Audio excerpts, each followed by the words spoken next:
Welcome back to Frankly Speaking here on W.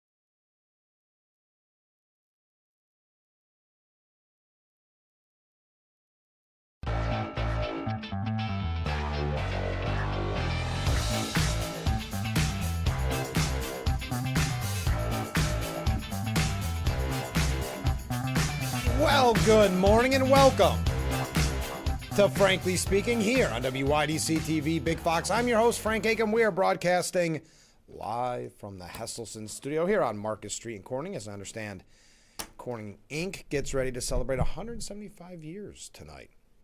We have a lot to cover.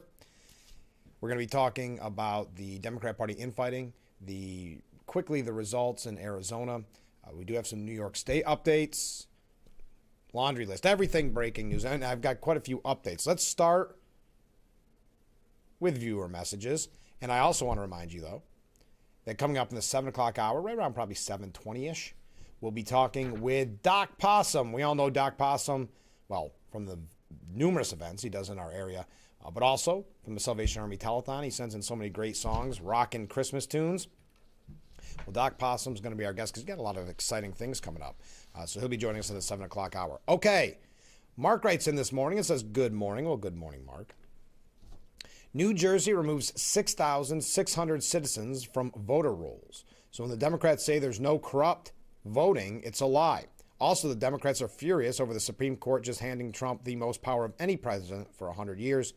Awesome. Something will get done now.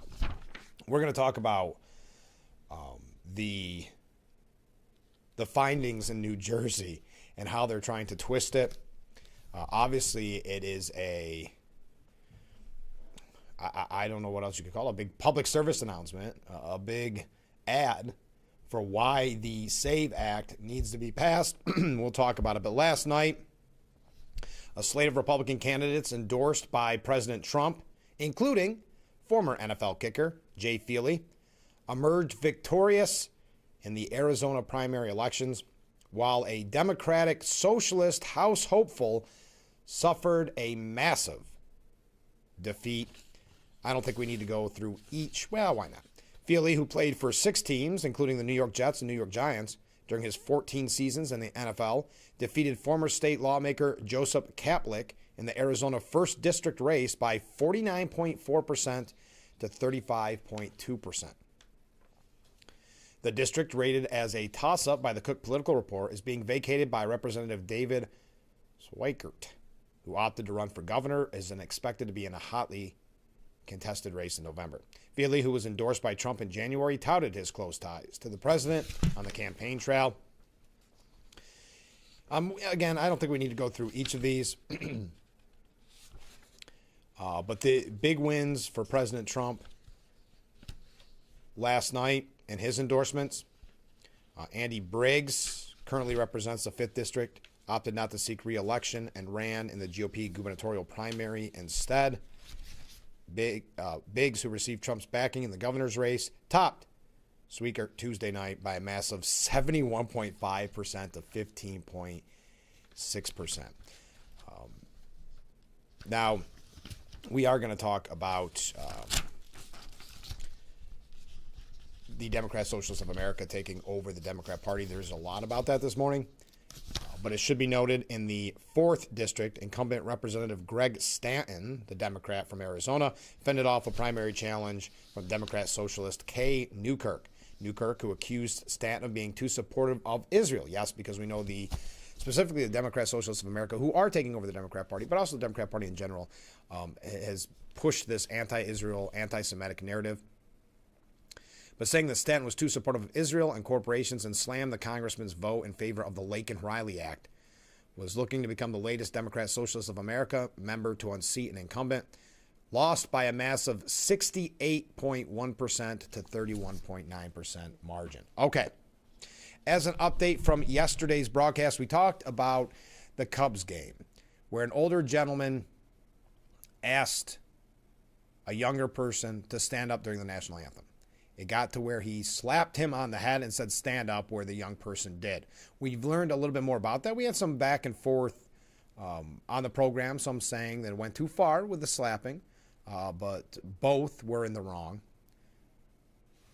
Robert Bob Chavez, he's the gentleman who hit the young fan in the back of the head. He told TMC yesterday that he lost his composure in the moment because he's a Vietnam veteran who had several friends killed in the war. While asking him to stand for the anthem, Chavez told the young man his veteran status and war stories, but the young man remained seated. Chavez added that there's also important context missing from the initial viral video, as the two apologized and made amends after it happened. He also said the young fan bought him a beer, and they discussed why they felt so strongly about what the national anthem represents. Though Chavez said security came to kick him out, the younger fan told security all was good between the two. Now, the Cubs released a statement saying the national anthem is an important tradition at Chicago Cubs games. While we respect the rights of individuals to decide for themselves, we encourage every fan to stand if they are able and to remove their caps while the anthem is being played. At the same time, the safety and security of our fans is our top priority. Our security team spoke with the fan who had been struck. He indicated that the matter had been resolved. He did not want to have anyone ejected from the ballpark or any further action taken, and we respected his wishes. So now we learn just a little bit more, but they eventually, almost you could say, became friends. Now, the video had a lot of mixed reaction on social media, with some fans defending Chavez and others thinking he went too far with the young fan. But it seems like they're friends now, in a way, and talk through their differences. Okay, as I said, we're going to do some updates. I've got to mention this. All right, we're going to talk about Zohran Mamdani here for a second, but we're going to talk about it in a larger context of the Democrat Socialists of America. But we've been seeing the back and forth all week where Mayor Mamdani has threatened to arrest Prime Minister Benjamin Netanyahu when Benjamin Netanyahu visits for the UN meeting. I believe it's in September. He kept saying he was going to arrest him, and he doubled and tripled down. And, of course, we all learned that the mayor does not have that power, nor is it the right thing to do. But the mayor has no power in that matter. Trump basically calling it ridiculous. Senator, John Fetterman from Pennsylvania said that he was a clown for doing this. Well, he backed down in his efforts to arrest Benjamin Netanyahu, but doubled down on the rhetoric. He admitted he doesn't have the legal authority to arrest a foreign dignitary, while slamming Benjamin Netanyahu as unwelcomed and a war criminal. The pro-Palestinian, I would say, I know they always say pro-Palestinian, I would say anti-Israel, but either way. Anti-Israel socialist politician said that despite his administration reviewing every avenue available to find a legal loophole to take Netanyahu into custody, they don't have the authority. Well, there's no authority under that international court anyway. He did come out looking like a clown, but he got his message off, what he wanted, to his fellow Democrat Socialists of America, proving his anti-Israel bona fides. But he said, quote, "It's clear we do not have the independent legal authority to enforce this warrant." That's the International Criminal Court. The backpedaling comes one day after President Trump blasted the Socialist Democrats' scheme in a post on Truth Social, saying Benjamin Netanyahu will not be arrested in any way, shape, or form while in the United States of America. And we talked yesterday about the quotes of Israeli ambassador to the UN, Danny Danon, saying, "But it only shows that what we are dealing with today with the elements that seek to instigate, to incite, and Mamdani is one of those forces. You were elected to serve New York, not Hamas propaganda." Although Mamdani was forced to wave the white flag yesterday, he continued to rail against the Israeli prime minister, saying Benjamin Netanyahu is a war criminal, the architect of a horrific genocide against the Palestinian people. The anti-Israel mayor who has made accusing Israel of genocide in Gaza a focal point of his socialist ideology that has helped thrust him in the national spotlight, vowed during last year's campaign that if elected, he'd have Netanyahu arrested if he ever came to the Big Apple. But needless to say, as I said, he has had to wave the white flag on this. And we know Mamdani's wife, my goodness, the things that she's liked on social media, the anti-Israel, anti-Semitic statements, it is... Even calling the brutal rapes on October 7, 2023, in that terrorist attack, a mass hoax. Wow. Okay. Saying that he can't arrest Netanyahu, but that Netanyahu is a war criminal. And he is a star. I mean, people have talked about him potentially running for president one day. You've got to keep this in mind when we talk about the Democrat Socialists of America and that rise. They've taken over the Democrat Party. Democrat Party seems complicit. I don't think they like it. But remember, they keep saying Big Tent. Even Gavin Newsom recently said it's a Big Tent. So the anti-Semitic groups, the socialist groups, more than welcome in the Democrat Party. Well, Zohran is such a rock star. Zohran Mamdani, such a rock star, that the Rolling Stones, and I made a mistake of printing this out, but Rolling Stones magazine published, I think came out at 11 pages of an interview with Zohran Mamdani saying, if you aren't willing to fight, you will never win. The New York City mayor talks about the future of the Democrat Party, what he's learned over his first 6 months in office dealing with President Trump, Taylor Swift's wedding, and more. It's a piece that only a Democrat will get in the media. You would never see a glowing review of a Republican winning. You would never see the softball questions almost... softball's not a strong enough word. I don't want to read through all the quotes back and forth, but they even got to talking about Taylor Swift's wedding. But he was asked, what does a National Democrat Party look like to you ideally? Zohran Mamdani said, it looks like a party that is asking itself the question of what are working people struggling with, and then answering that question with what they can do to make life easier. I believe that our politics is to go beyond an intellectual exercise and has to be something that is material. If we cannot describe our politics and how it helps people afford their rent, their groceries, their childcare, then it seems like a hobby that some people can't afford to have, some people can afford to have. All right.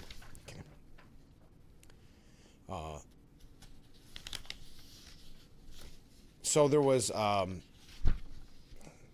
don't know, I don't want to go through any more of these quotes because it just gets overwhelming. But again, talking about his favorite album, the fact that the author of this piece doesn't like when politicians wear T-shirts over dress shirts. How about this question? What do you think about Trump constantly saying how handsome you are? Yes, an actual question in that piece. And when asked if he got invited to Taylor Swift's wedding, he said, no. And the author said, yeah, too bad, her loss. So there you go. You have Zohran Mamdani in this glowing 11, 12-page piece in Rolling Stone magazine, which I know many are probably saying I didn't know that was still a published magazine. I don't know if it's still online or if it is in print. The piece is by Jack Crosby, and the photographs, of course, Sacha Leka. Now, I say, of course, photographs because we know how they always paint Democrats in these beautiful pictures, these great photos. Then we saw what the Atlantic did to the Trump administration, glaring. But we mentioned rock stars, and then we'll move on from that, and we're going to talk about some updates that I think are worth mentioning.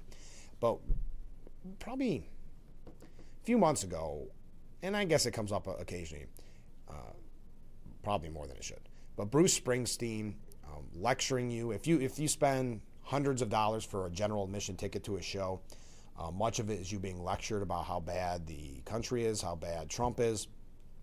It's very tedious. Well, you know the band Journey. Remember the band Journey?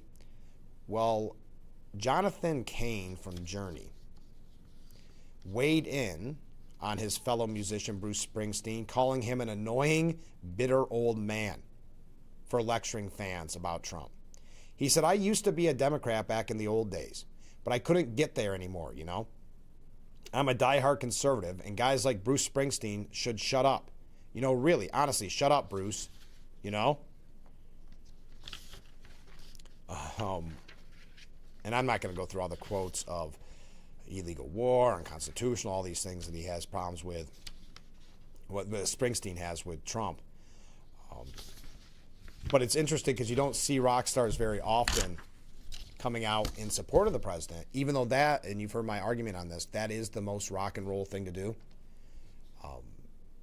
The old days, you know, now we talked about this with Democrat Socialists of America, but to the left, the rock stars, the cool kids, they're the ones lecturing you after you paid $400 for a ticket, for their general admission ticket for their show. They're the ones that are the most aggrieved, the most offended. That's somehow become the quote-unquote rock star, when we know really being a rock star, really being punk rock, really going against the grain is to be conservative. Well, Kane said, again from the band Journey, said that concerts are not a stage for political grandstanding on either side of the aisle, and even claimed the Springsteen 1984 hit "Born in the USA" is a diss toward America. It was. It's kind of been confused through the years because it's been used at so many political rallies. But he said, now people say, well, you're a Christian and you're a conservative. I'm like, so what? I don't preach it on stage. I don't spend 10 minutes talking about it. And Bruce, I mean, what the heck? I used to like him, and now he's just annoying. He's an annoying, bitter old man. I mean, stop it, really. You were born in the USA, weren't you? So act like it. But even that song, if you look at the lyrics, I mean, it's kind of a diss toward our country. It is, going all the way back. Especially, not a fan of Reagan. He was not a fan of Reagan. Always been on the far left politics. But yes, this lecturing, too much. So there you go. A couple of quick updates, rock star updates. When we return, other updates. And we'll talk about what Mark had mentioned with the hundreds of non-citizens voting in New Jersey. That coming up in a little bit. We got a lot of comments, a lot of waves. Keep them coming in. We're just getting warmed up here on Frankly Speaking.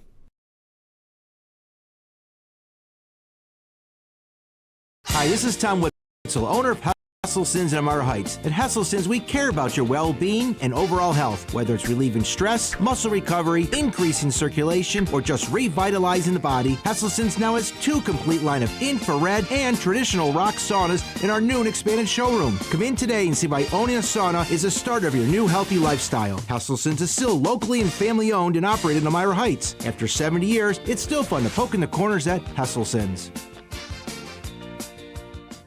At Spectrum, we believe you shouldn't have to choose between speed, reliability, and value. That's why Spectrum fiber-powered internet gives you all 3 for just $40 a month. No contract, no commitment. And set up your internet in under 10 minutes. Spectrum fiber-powered internet delivers the most reliable internet for everything you do at home. Streaming, gaming, and connecting. Switch today and get Spectrum fiber-powered internet for just $40 a month. Call now or go online. After having the arthritis for 30 years, I did want to work and keep working until my retirement age. The feet problems I had just made it impossible. The team was excellent.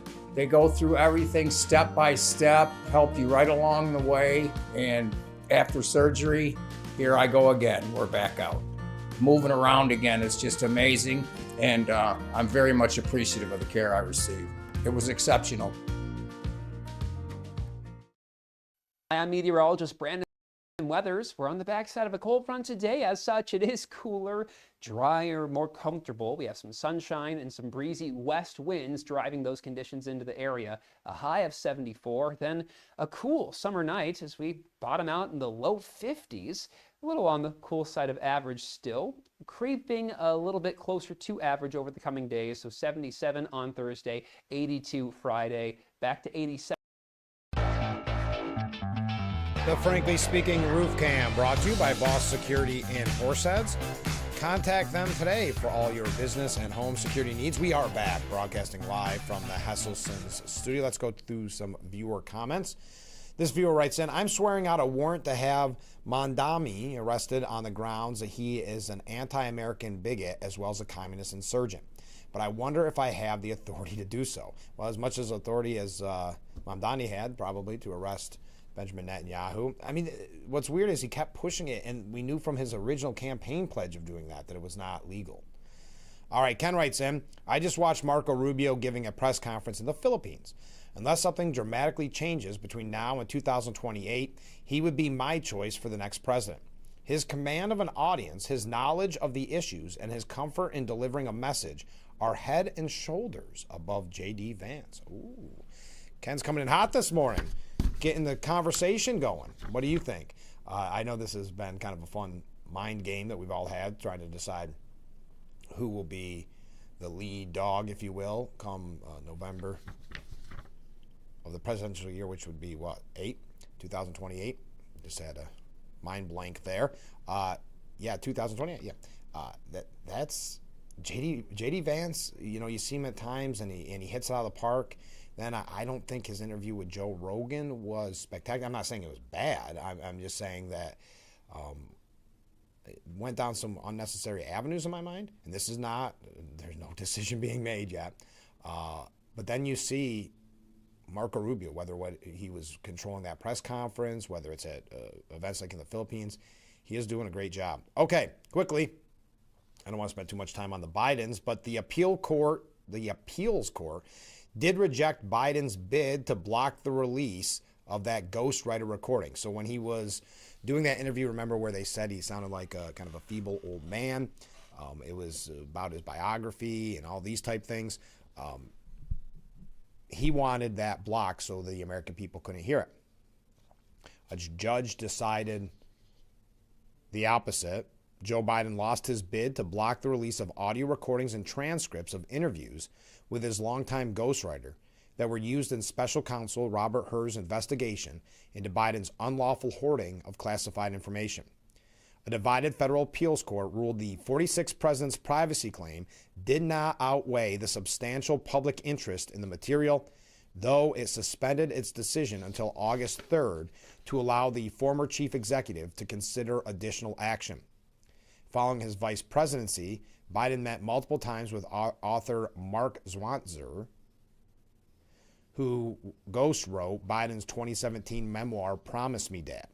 The audio recording of those interviews became part of Hur's investigation, with the special counsel noting in his February 2024 report that Biden showed diminished faculties and faulty memory, and described the conversations as painfully slow, with Mr. Biden struggling to remember events.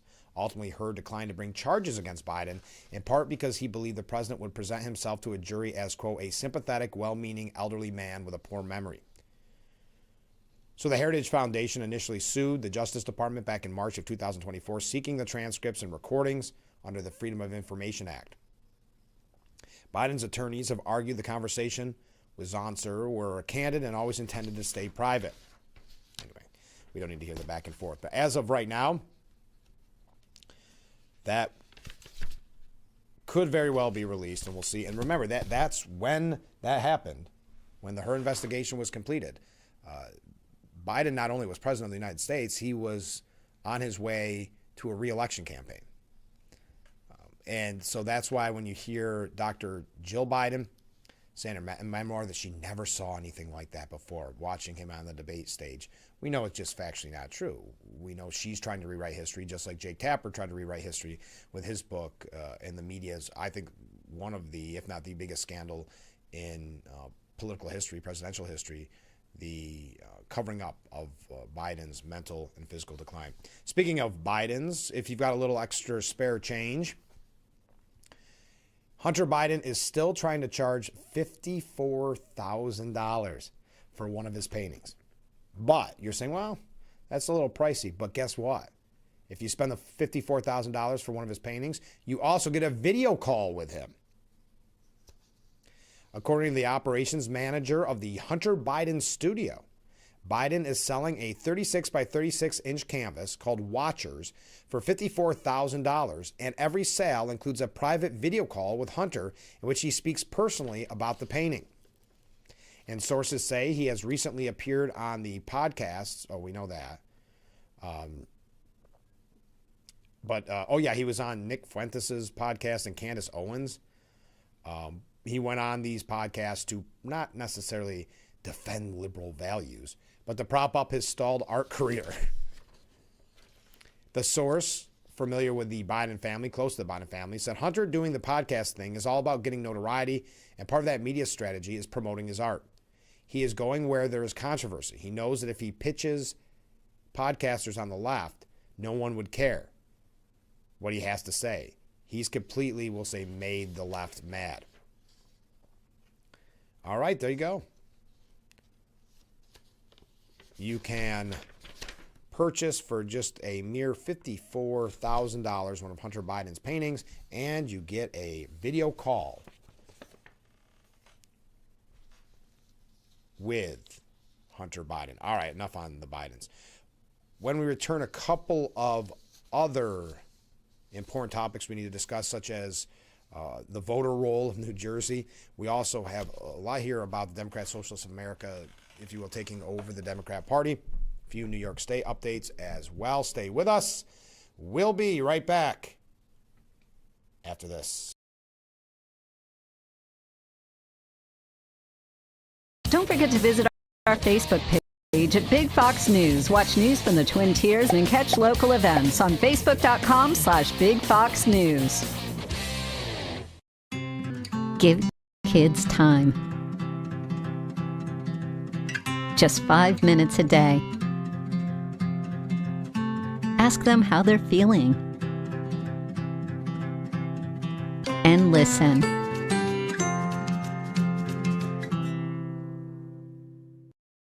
Live a carefree, engaging lifestyle at Apple Ridge Senior Living, where exceptional is the standard. It's time to redefine your future.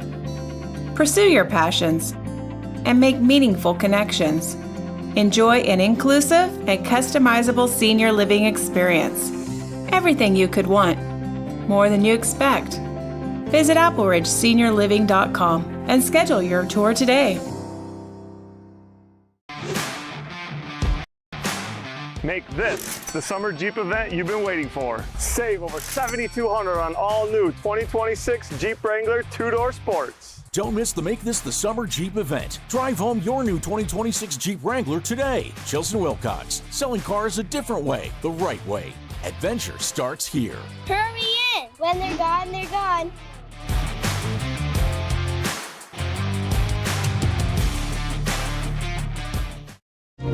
Dear Coach. Dear Coach, they don't teach you that inner strength is the most important kind of strong. But you taught me that. They don't teach you how to build confidence in yourself or how to deal with all the pressures all at once. But you taught me that. First tee was more than golf. It's where I discovered what I'm capable of. You didn't just prepare me for 18 holes. You were preparing me for every day of my life. Learn more.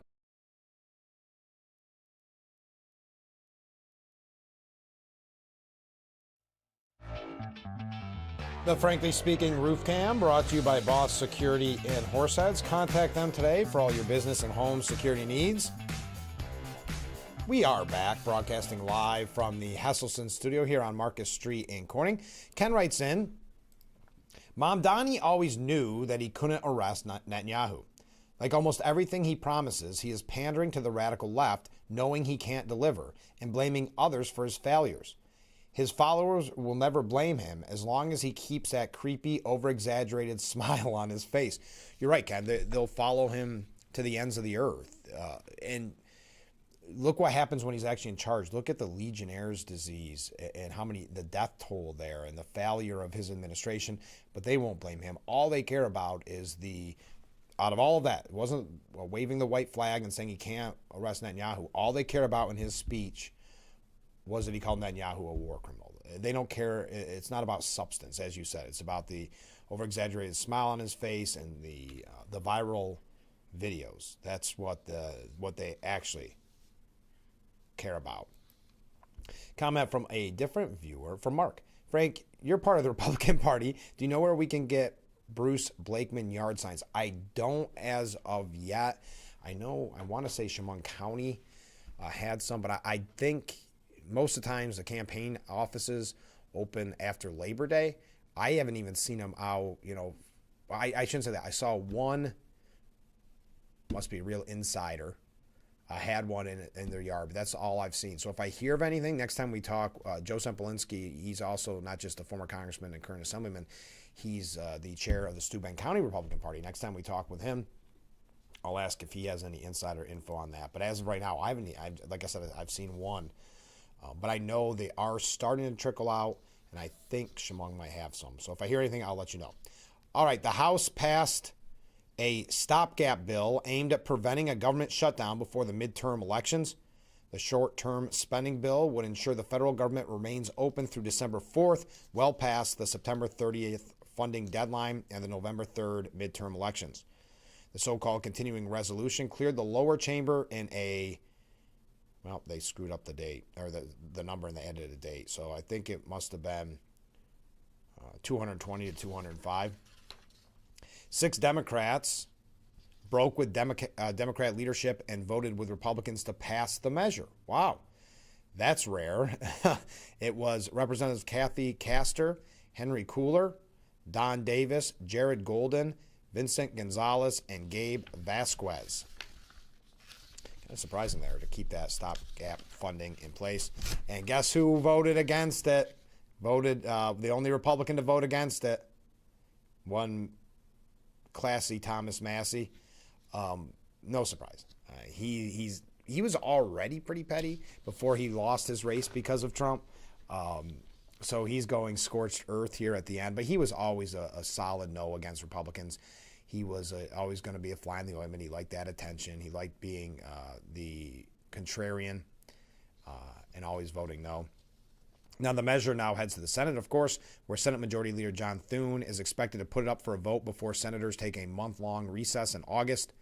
House Speaker Mike Johnson blasted Democrats for voting against the short-term funding extension, arguing they view a potential government shutdown as politically favorable ahead of the crucial fall elections. Saying, quote, House Republicans today took the responsible step of passing a clean, short-term continuing resolution to fund our government through the November elections. Sadly and predictably, 204 House Democrats voted against this measure. Given that Democrats have already forced the 2 longest government shutdowns in American history this Congress, it's clear they don't care what kind of pain they inflict on the American people or the hundreds of thousands of federal workers who would be forced to work without pay. While time remains until the end of the fiscal year, Republicans are under no illusion about the Democrat Party's intentions heading into a consequential midterm election. They apparently believe a painful government shutdown would help them politically. We hope that they will come to their senses before the government shuts down, but if they don't, then Democrats alone will own the chaos that results. All right. So, as Mark mentioned early this morning, hundreds of non-citizens voted in New Jersey's election since 2023. But you know who to blame it? Who you should blame? The Democrat governor says you should blame Trump. Approximately 400 non-citizens cast ballots illegally in New Jersey elections since 2023 after more than 6,000 immigrants were wrongly added to the Garden State's voter rolls, Democrat Governor Mickey Sherrill admitted on Tuesday. Despite the mortifying disclosure, Sherrill managed to use her press conference about the fumble to take a swipe at Trump. When asked about the possibility of Trump using New Jersey as an example of this vulnerable election system, she added, I think that Donald Trump has done more to undermine free elections in this country than certainly anyone in my lifetime, including Russian President Vladimir Putin. She added that Trump has zero credibility on the issue of election integrity. Well, that's after she had to admit that 6,000 non-citizens were registered to vote in the state. So somehow this is Trump's fault, has zero credibility when she allowed 6,000 non-residents in her state to be on the rolls. In a primetime address last week, Trump claimed nearly 250,000 non-citizens were registered to vote in California, New Jersey, Nevada, and Pennsylvania, with up to 35,152 wrongly enrolled in the Garden State. Sherrill confirmed Tuesday she had received a letter from the Department of Homeland Security quoting that same figure and said that we have asked them for any evidence of this, where they got that number, who this is. We've received nothing back yet. After the announcement, the White House said in a statement, Democrats and their media allies have repeatedly said it's impossible for non-citizens to register to vote, let alone cast a ballot. Time and again, they have been proven wrong. Now, according to New Jersey, the problem stemmed from a software glitch of the New Jersey Motor Vehicle Commission, which automatically registered around 6,600 non-Americans to vote. The roughly 400 people who illegally voted were registered as Democrats, Republican, and unaffiliated voters and were scattered across the state, said Sherrill. She did not give details about where the non-citizen voters cast their ballots, but said, "We have no evidence at this time that any elections were swayed." Interesting that she had that little preference in there. Let me try that again. Of the preface of that there is no evidence at this time. I got distracted because the wind's picking up. Since 2017, there have been 13 elections in New Jersey that had vote margins of 10 votes or fewer. Keep that in mind. Worth considering that, and that's why I'm sure she said that there's, as of this point in time, no evidence that it swayed an election. Now, it says here, in response to the fiasco, Sherrill said that her office has hired an independent firm, CSG Law, to investigate the issue and plans to switch software vendors as soon as next year. Officials are also sending letters to people impacted by the failure and scrambling to boot non-citizens off the voter rolls. My team is taking a hard look at the process failures that occurred under the previous administration and the guardrails we can put down for the future. I like that. So it's Trump's fault, and then it is the previous administration. I guess the buck does not stop with Sherrill. I've taken several oaths to support and defend our Constitution as a Navy pilot, a federal prosecutor, and an elected official. Election integrity is core to that oath. It's my duty as governor to make sure our elections are free, fair, and secure. Now, Andy Kim, senator from New Jersey, said, well, it's not a widespread systemic problem. And I have to say, look, I mean, this is unacceptable, and this needs to be fixed immediately. And people need to be held accountable for that, especially if they've known this since it happened a couple of years ago. So yes, when there are mistakes, when there are things that are broken, we need to fix it. But we also need to make sure that we're looking at the problems in the right size, that this is not akin to what Donald Trump was talking about. Yes, this is something that needs to be fixed, but it's not this widespread systemic problem that Trump has been using and weaponizing to try to push forward a very extreme agenda when it comes to, deterring voters and other things that he's been trying to push on with his conspiracy theories and delusions about winning the 2020 election. I got to stop there. Think of the brilliance of that statement. Trying to push forward a very extreme agenda when it comes to, deterring voters and other things. So other things there, a catch-all. But yes, it's certainly something that needs to be fixed, and I've been pushing to make sure that we're upgrading our voter, equipment and ballots all across the country. We need to make sure we're protecting it from cybersecurity and other issues like that. Protecting it from cybersecurity? So those are things we need to make sure we're pushing hard on. Now, J.D. Vance. Now, this morning, Ken says Rubio's taking the lead in his vote over J.D. Vance as of right now. But Vance tells New Jersey's representatives, or Democrat senators, that because of this, it's now time to pass the SAVE Act. Where is it here? There it is. If only there was a way to stop this type of software error that allowed non-citizens to vote in our elections, said J.D. Vance. I hope Senators Cory Booker and Senator Andy Kim will join us in voting to pass the Save America Act to ensure that only eligible American voters can participate in New Jersey elections and all elections across the United States. But again, needless to say, I don't think we're gonna see Cory Booker or Kim voting for the SAVE Act. So anyway, they have not been, as far as we know, released an official statement. When we return, we've got quite a few things here about the Democrat Socialists of America wing of the party taking over, really being the lion's share now of the Democrat Party. We've got a lot on that. New York State issues. Don't forget, in the 7 o'clock hour, we're going to be talking with Doc Possum on tomorrow's broadcast. If all goes as planned, tomorrow or Friday. I don't normally like to promote that, but it's a kind of a fluid schedule this morning. We'll be talking with Elisa and Sylvia. Yes, Sylvia, our foreign exchange student who joined us right from the beginning of this broadcast 3 years ago when she was here as a student. Now she returns on a little vacation. And, of course, we can't miss the opportunity to talk with Sylvia. And that's all in regards to ASSE.com, the International Exchange Student Program. I know it's little confusing. That's ASSE.com, but that's what it is. So we'll be talking with Elisa, who was the host family. And we'll be talking with Sylvia, who was the exchange student.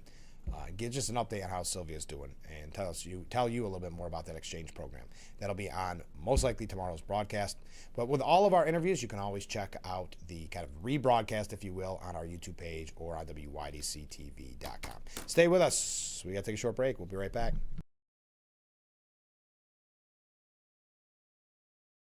Don't forget to visit our Facebook page at Big Fox News. Watch news from the Twin Tiers and catch local events on Facebook.com/Big Fox News.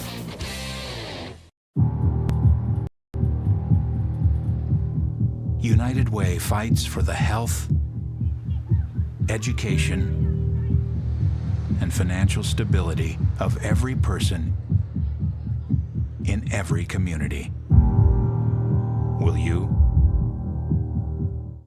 Get ready 185th Chemung County Fair. 5 days of family fun. August 4th through August 8th at the Chemung County Fairgrounds in Horseheads. Experience thrilling rides, exciting games, and captivating livestock shows. Taste delicious fair food and explore local vendors. Rust and Fright Concert August 4th. Tractor Pull August 5th. Rodeo August 6th. Truck Pull August 7th. Demolition Derby August 8th. Join us for the 185th Chemung County Fair, where tradition meets excitement. Visit ChemungCountyFair.com for tickets and details.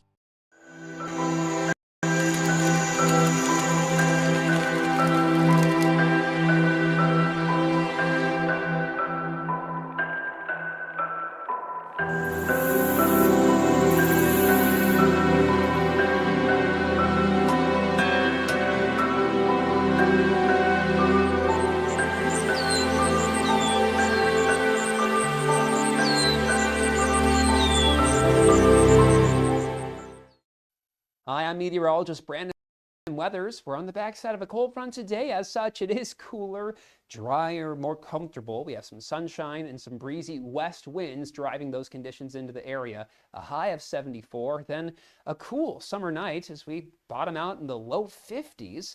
A little on the cool side of average still, creeping a little bit closer to average over the coming days. So 77 on Thursday, 82 Friday, back to 86.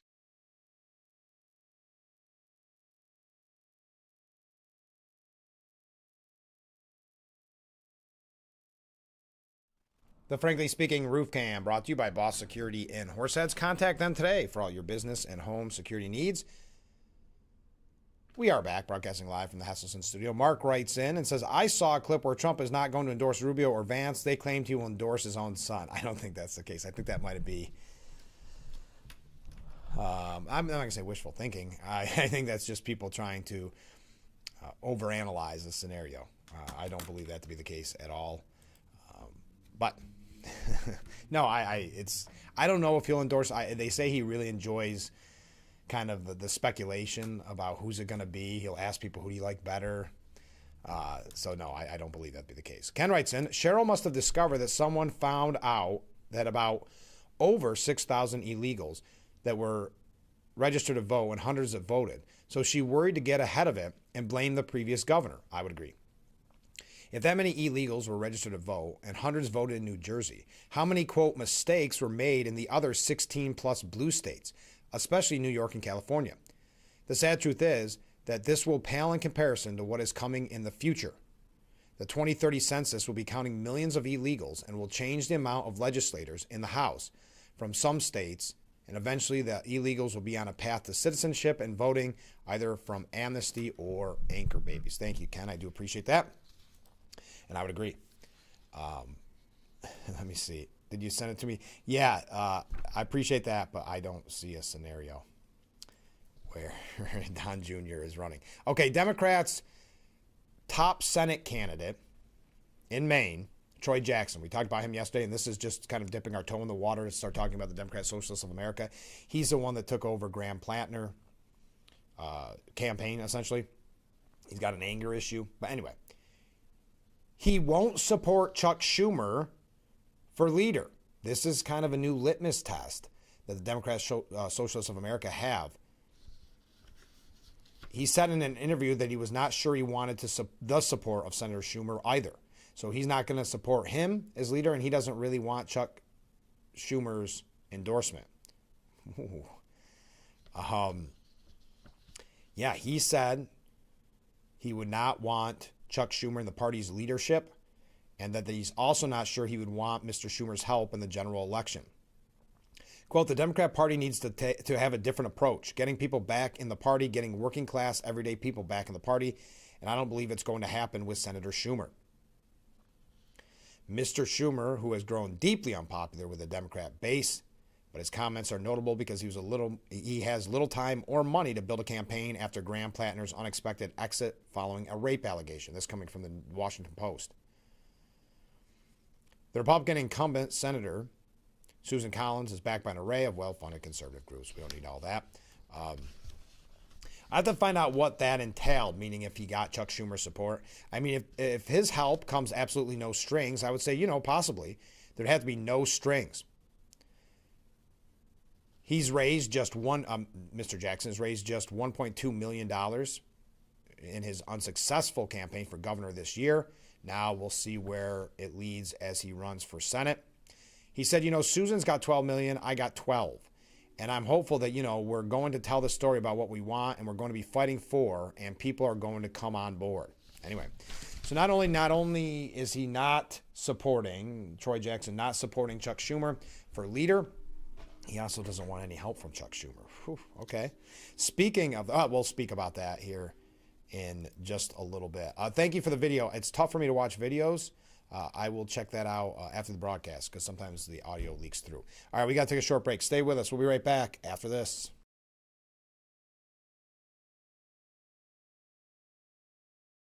One big day of smooth jazz awaits you at the Ferrario Elmira Jazz Festival. Join us at Thorne Street Park Saturday, August 15th for chart-topping jazz keyboardist Brian Simpson and soprano saxophonist Marion Meadows with local favorite Top Shelf. Celebrate with us. Tickets only $42. It's one big day. Buy tickets at ElmiraJazzFestival.com. Brian, Marion, and Top Shelf. One big day. It's more than music. Looking for a meaningful day trip close to home? Visit the historic Elmira Prison Camp, one of the most significant Civil War sites in the North. Walk the grounds, stand where history happened, discover powerful stories of courage, sacrifice, and survival that shaped our nation. Whether you're a history enthusiast, a family looking to learn together, or simply exploring the Finger Lakes region, we offer an experience you won't forget. Plan your visit today at elmiracivilwar.org. Preserve, discover, remember. What better start or end every day than relaxing in your very own Hesselson's hot tub? Massage therapy, relaxation, stress reliever, pain management, soothing muscles, or just spending time with a loved one. Hot water therapy really does make every day better. Hesselson's has been a part of this great community for over 70 years, still being locally owned and operated. So make the drive to Hesselson's and start making your path to a better life today. And after 70 years, it's still fun to poke in the corners at Hesselson's.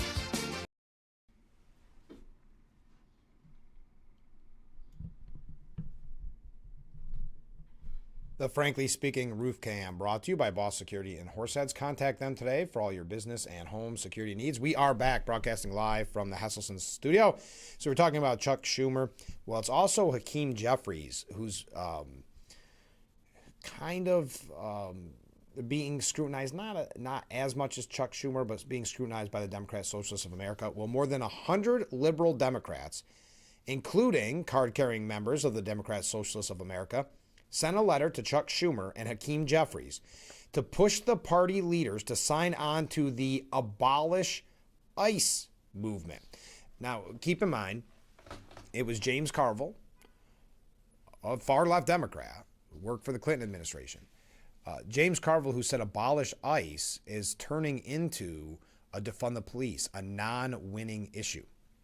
Well, the letter from far-left state lawmakers, city council members, and other local politicians demand that the Senate and House minority leaders publicly support ending immigration and customs enforcement. Quote, Quote, leverage your positions to defund and dismantle this rogue federal agency, said the letter, which was obtained by the outlet City and State, and it was signed by DSA members, State Senator Julia Salazar, Assembly Member Diane Marino, and City Council Member Shauna Haneff. Quote, we applaud recent efforts by congressional Democrats to block funding to Trump's ICE and Border Patrol, but we must go further. We can no longer ignore the threat that ICE, which has only existed since 2002, poses to our communities and to our democracy. The DSA crew said the renewed effort to do away with federal immigration enforcement was a reaction to 2 more deaths of individuals at the hands of ICE officers in recent weeks. Jeffries has stopped short of embracing the abolish ICE slogan himself, but has backed other anti-ICE measures like requiring them to remove masks. He also boasted to TikToker Aaron Parnas last week about shutting down the government over refusing to fund immigration enforcement measures. Well, and this is what Hakeem Jeffries has fallen into a lot of these traps where, in this case, he's trying to play both sides to the middle, but he's had a real major issue in his support of Israel, which is so hugely, and he's not even a huge defender of Israel, but still, that becomes a major issue in the Democrat Party of today. Saying, quote, this about going back to ICE. ICE has to be dramatically reformed. Immigration enforcement in this country should be fair and humane. ICE is currently out of control, and perhaps most importantly, we're not giving a dime to Donald Trump's violent mass deportation machine. Sorry. Schumer spokesperson James Martin also touted the shutdown, but stopped short of saying that ICE should be stripped down to the studs, saying Senator Schumer led the longest shutdown in history to stop ICE's abuse, and that fight is not over. Democrats will not let up until we stop the killings, cruelty, and end the impunity. So 100 DSA members, Democrat lawmakers signed on demanding Chuck Schumer, demanding Hakeem Jeffries sign on to the abolish ICE movement. We have quite a few other things about the DSA, Democrat Socialists of America, and we do have quite a few things here about New York State as well. So stay with us. Getting ready to wrap up hour number 1 after this. But remember, hour number 2, we're going to be talking with Doc Possum. He's going to be at Barnes & Noble's today, and he's going to be there to perform for the kids and talk about his book. You remember his book, The Cheese Man. Well, he's going to be there today, and that kicks off at 11 a.m. at Barnes & Noble. So I hope everybody can make it out for that special event. We're going to talk with Doc Possum in the 7 o'clock hour. As I said, tomorrow will be, most likely tomorrow, maybe Friday, we'll be talking with Elisa and Sylvia from ASSE.com about the International Exchange Program. I think that covers everything. Oh, as we get ready to wrap up this month, I mean, I know it's the 22nd, but the 31st is coming right around the corner. Please don't forget, still pushing this hard. And Doc Possum gives us that excuse because Doc Possum has done such a great job with our Salvation Army Telethon and being such an important part of the Salvation Army's successful campaign each year. This is different from the great viewer who always does the matching funds campaign during our telethon. It's a different organization, but we're looking to raise up to $1,000, and that will be matched to that $1,000. So if you give 5, obviously it's 10. And if we hit that $1,000, that means we've got $2,000, and that's the goal. That's where the cutoff ends, is $1,000. We're not there yet, so please, if you have the extra scratch, please throw it our way. Give a little, change a lot, and I say ours. In full disclaimer, I am a proud advisory board president for the Salvation Army of Corning. They do so much great work. So if you are so inclined, please give a little to the Salvation Army of Corning. They're here year-round, not just at Christmas time. All right, stay with us. We'll be right back. Wrapping up hour number 1 after this.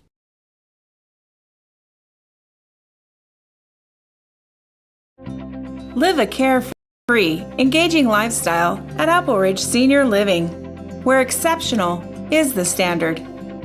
It's time to redefine your future. Pursue your passions and make meaningful connections. Enjoy an inclusive and customizable senior living experience. Everything you could want, more than you expect. Visit appleridgeseniorliving.com and schedule your tour today. Make this the summer Jeep event you've been waiting for. Save over $7,200 on all new 2026 Jeep Wrangler 2-door Sports. Don't miss the Make This the Summer Jeep event. Drive home your new 2026 Jeep Wrangler today. Chilson Wilcox, selling cars a different way, the right way. Adventure starts here. Hurry in! When they're gone, they're gone.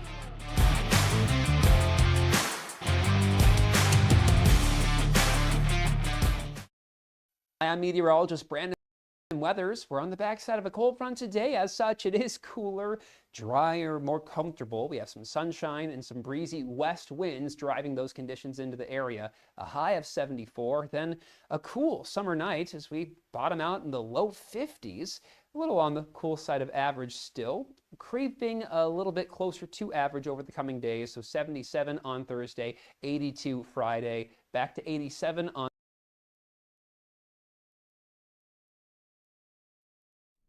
The Frankly Speaking Roof Cam, brought to you by Boss Security in Horseheads. Contact them today for all your business and home security needs. We are back, broadcasting live from the Hesselson studio. Some comments from viewers. Ken writes in, do you have $54,000 I can borrow? I can think of a lot of things I would like to say to Hunter. I think we can all think of quite a few things we want to say to Hunter, but it's not worth the $54,000 investment for his piece of artwork. But I appreciate it, but no, I don't. Sorry, Ken. I apologize. Comment from a different viewer. The question is, everyone coming here illegally, if they were voting Republican, would the Democrats be okay with everyone coming across the border? No, absolutely not. Then we'd be talking about voting issues, right? They'd actually want something like the SAVE Act. So you're exactly on. You boiled it down to the brass tacks on that one. As we get ready to talk about more of the Democrat Socialists of America and where that is headed, it should be noted, and this is coming out of The Guardian, but it's a United States columnist for The Guardian, because The Guardian is based out of the UK, and it's Bashakar Sankara. He is the president of The Nation, the founding editor of Jacobin, and the author of the Socialist Manifesto, The Case for Radical Politics in an Era of Extreme Inequality. And he writes, Alexandria Ocasio-Cortez should run for president. This comes off of the story we had for you yesterday where AOC says she's working class. She's not some far left extremist or militant leftist. I can't remember the exact term she used. In the summer of 2018, almost no one thought AOC could beat Joe Crowley, but she did. And it goes through her whole history. We don't want to bring this up, do we? Crowds are not a party, but AOC has both. She's a member of the Democrat Socialists of America, part of its socialist in-office bloc, and that affiliation ties her to concrete worldviews, to an ideology and a history, even if she has at times seemed a less than enthusiastic member of an unruly organization. But DSA has plenty going for it, including thousands of talented organizers and a roster of hundreds of elected officials that include Surad Mamdani. There are other capable progressives weighing a run in 2028, such as the California Congressman Ro Khanna. However, none of them can do two things AOC can do at once: run a serious national campaign as one of the most recognized figures in the country and pull an entire movement into being behind it. The last time the left had a standard bearer with her reach in Sanders, it expanded the largest socialist organization the country had seen in generations. A credible AOC campaign would do more and perhaps be a part of building a left-wing infrastructure rooted in working-class life and built to outlast any one candidate. The only thing left is for AOC to announce her campaign and to announce early. She should remember the lessons of 2015. Sanders got in as a protest candidate with no national organization and no expectation of winning. He spent a year building what he needed to compete, and by the time he had it, Hillary Clinton had the nomination sewn up. Well, the fix was in. You can ignore that part if you want. AOC should move decisively to consolidate the left behind her and ward off potential challengers. But consolidating the left is the easy part. To win and to transform the country, yes, use the term transform, she will have to speak to people's anger and draw workers of every background into her coalition. That's the longest of long shots, and it's worth taking. On that note, we got to take a break. Stay with us. Hour number 1 in the books. Hour number 2, moments away.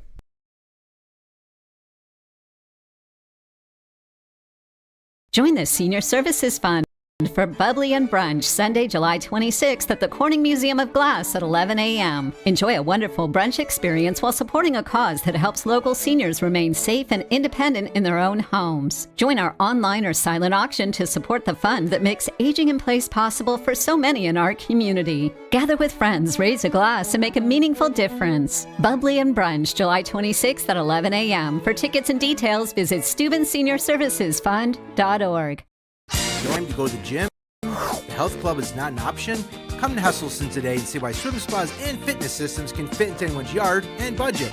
12-foot, 14-foot, 15-foot, 18-foot dual temperature hot tub and swim spas are all on display in Hesselson's indoor and outdoor showroom.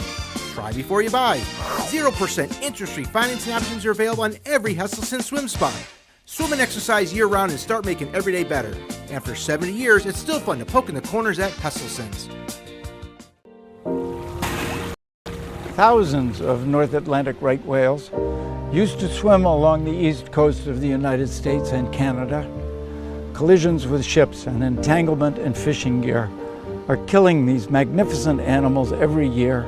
They could go extinct in your lifetime. But there's hope. If we act now, before it's too late, join Oceana to save North Atlantic right whales from extinction.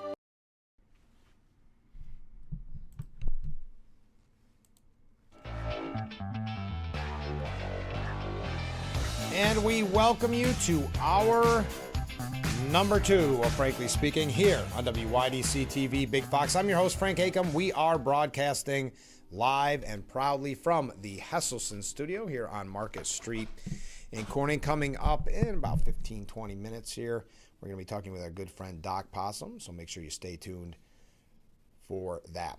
Okay, we were talking about the Democrat Socialists of America, and the group has demanded from Hakeem Jeffries and Chuck Schumer to sign on to the Abolish ICE. And we had mentioned, I know I keep quoting this a lot, but Melissa Del Rosa, who was, I think, chief of staff for former Governor Andrew Cuomo, she said that the Democrat Socialists of America are essentially a parasite on the Democrat Party, saying that the Democrat Socialists of America, DSA, could not win an election on their own on that line, so they've hijacked the Democrat Party. Well, Carol Markowitz at the New York Post said similar, saying communists are taking over the Democrat Party openly and swiftly, and the Democrats are letting it happen. And you can make that argument going all the way back to Andrew Cuomo and before. But Andrew Cuomo, with the radical bail reform, with the radical green policies that we had in New York State, he did not want a far-left challenger. So he caved to them. Governor Hochul, of course, doing the same thing. We've got to remember that Governor Hochul was one of the first to endorse Zohran Mamdani. So she has done the same thing. But continuing, the Democrat Socialists of America's newly posted platform starts with the idea of taking a day off. Now, who could oppose a vacation day? Only capitalist monsters. But it quickly pivots, turning the idea of a paid vacation day into a means of displacing capitalism, the most successful system ever devised for lifting people out of poverty, in favor of communism, which has failed every time it's been tried. Quote, imagine taking a day off from work in a future without capitalism, the party says. And don't worry about paying your bills, the DSA assures their gullible followers, because you won't have bills anymore. Everything is paid for, your health insurance, housing, transportation, energy, retirement, all of it. Abolish the Senate, but why stop at bills? Why not free Coachella for everyone? Why not free, all-inclusive, obviously, vacations? Who's giving us a skincare and makeup budget? What kind of human rights are these? The fact is the DSA has veered past socialism and gone straight for communism. Leftists often herald Sweden as an example of the policies they want, but Sweden is a capitalist society. Swedes have bills. It's North Koreans who have subsidized rent and utilities. They also have to eat grass and tree bark when the state fails to provide. We have to call this madness for what it is. A week ago, DSA co-chair Ashik Siddique openly declared, quote, let's start with abolishing the Senate. We do believe that government should be proportional to the population. We just don't see the point of the Senate. That was said last week. We've mentioned that a few times on this program. Siddique didn't say this during a rousing speech in the heat of the moment. He said it dryly on C-SPAN's Washington Journal. In fact, the DSA's latest platform shows its members don't think there's a point to much of the American system at all. It's not just the Senate. They want to get rid of the Electoral College and the Supreme Court too. And of course, American capitalism writ large. DSA thought leaders include Hassan Piker, who on Saturday dressed up like Chairman Mao to deliver a speech to the 2026 convention of college Democrats. It wasn't subtle. It's not just the aesthetics that they love either. Mao Zedong is one of the great leaders of this world, a man who changed this entire universe, Piker said on a stream last year. Yes, that is an exact quote. Yes, changed it for the worse, of course. Mao Zedong murdered more people than Adolf Hitler and ushered in an era of misery and poverty for which China has yet to recover. Yet, every 2028 Democrat will undoubtedly be clamoring to appear on Piker's live stream, his podcast. Where's the line? Democrats have been far too weak in the face of this communist threat within their own ranks. No, they're just riding the wave, foolishly hoping the shark won't eat them. These kids have enthusiasm that's badly lacking in the party, and Democrats are hoping to harness and hype to boost their own election prospects. Even though the DSA platform proclaims, quote, both parties are funded by the same criminal class of billionaires and war profiteers. Even though Piker last week openly talked about pushing out Democrats who won't toe his communist line, someone has to be the first up against the wall when the revolutionary comes. And it's going to be the same Democrats who refuse now to fight back. Yeah, you're going to see them turning. I mean, really, Governor Hochul dodged a bullet by not having a challenger, a far-left challenger. Now, it's way past the time for Democrats to say these are bad ideas that have harmed millions of people, and we won't stand for them in our party. The rest of us can't wait around and watch them try communism just one more time because the Democrats are scared to come off as uncool. These people need to be pushed back hard, and if Democrats don't do it, the rest of us will. Yeah, they're not. They're scared. Let's face it, the establishment Democrats are scared of those challengers. That's why we saw Hochul endorse Mamdani and cave on some of the tax to rich proposals. Now that she doesn't have a challenger, she's loosened up, at least in her rhetoric, on that. But that's it. That she just loosened up on it. She will wait till November. If she wins, she will indeed go towards that far left. Michael Goodwin said Mamdani and his DSA cronies are fueling a racial rift within the already fractured Democrat Party. And we talked a little bit about this yesterday, but you have many minority members that work their way up in the political system and have that kind of political power that have now been attacked by the DSA. In some instances, losing actually their primaries. And you've got numerous examples of this. So yesterday we had the piece where they were outraged in the minority community, going as far as saying that the Democrat Socialists of America are like a white supremacist group.